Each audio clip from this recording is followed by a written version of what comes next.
Every 5 to 10 years వాళ్ళు ఒక study చేస్తారు.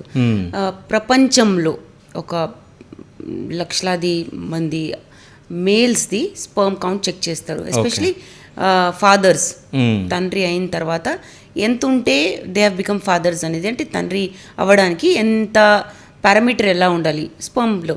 సో స్పర్మ్లో ఒట్టి ఒక కౌంట్ అనేది కాదు, కౌంట్ అంటే నంబర్, కదలిక, ఆకారం, ఇవన్నీ కూడా చూస్తారు. ఓకే. సో వీటన్నిటికీ వరల్డ్ హెల్త్ ఆర్గనైజేషన్ ఈ స్టడీస్ చేసి ఒక నంబర్ ఇస్తుంది అనమాట. అది మనం చూసుకోవాలి ఉందా లేదా అనేది. సీమెన్ అనాలిసిస్ అంటారు దీన్ని, టెస్ట్ని. కణాల పరీక్ష, వీర్యం పరీక్ష, దాంట్లో కణాల పరీక్ష. ఓకే. సో కౌంట్ గురించి మాట్లాడదాం ముందు. కౌంట్ వేరు, కాన్సన్ట్రేషన్ వేరు. కౌంట్ అంటే మొత్తం మీ జాక్యులేట్లో ఉన్న స్పర్మ్స్, కాన్సన్ట్రేషన్ అంటే పర్ ఎంఎల్. అది మాకు సైంటిఫిక్గా చూసుకుంటే ఎలాంటి ట్రీట్మెంట్ పనికి వస్తుంది అనేది డిఫరెన్షియేట్ చేస్తాం. So count 40 million per ejaculate minimum ఉండాలి. కాన్సన్ట్రేషన్ అంటే పర్ ఎంఎల్ 15 million ఉండాలి. People have 400, 300, 200. Nowadays it's come down a lot అనేది ఒక ట్రెండ్ లాగైంది. ఈ స్టడీస్లో ఏంటంటే because of the stress, food అన్నీ ఉన్నాయి కదా మనకి. సో ఇవన్నీ చూస్తే 15 million per ml is the proper concentration.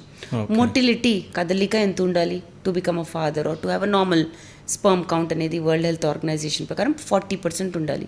అంటే 100 స్పర్మ్స్లో 40 బాగా ప్రోగ్రెసివ్ స్పర్మ్స్ ఉండాలి. It's very interesting. యాక్టివ్గా ఉండాలి. యాక్టివ్వే కాదు, fast progressive. Okay. So some are active, they're alive ఏదో అలాగా you know, but some are very active, they know where they are going.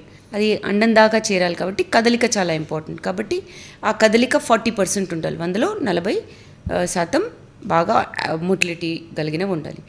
ఆకారం అనేది 100లో 4 అన్నా పర్ఫెక్ట్ ఉండాలి. ఓకే. సో మీరు 4 అనొచ్చు, ఎందుకంటే అది చాలా స్ట్రిక్ట్ అయింది ఇప్పుడు. మార్ఫాలజీ అంటారు దీన్ని. చాలా స్ట్రిక్ట్గా చూడాలి. 4% అన్నా 100లో నార్మల్ ఉండాలి. సో ఇవి పారామీటర్స్ కొన్నే చెప్పాను నేను మీకు, ఇంకా చాలా ఎక్స్టెన్సివ్గా ఉంటుంది. బట్ మోస్ట్ ఇంపార్టెంట్ ఇవి అనమాట.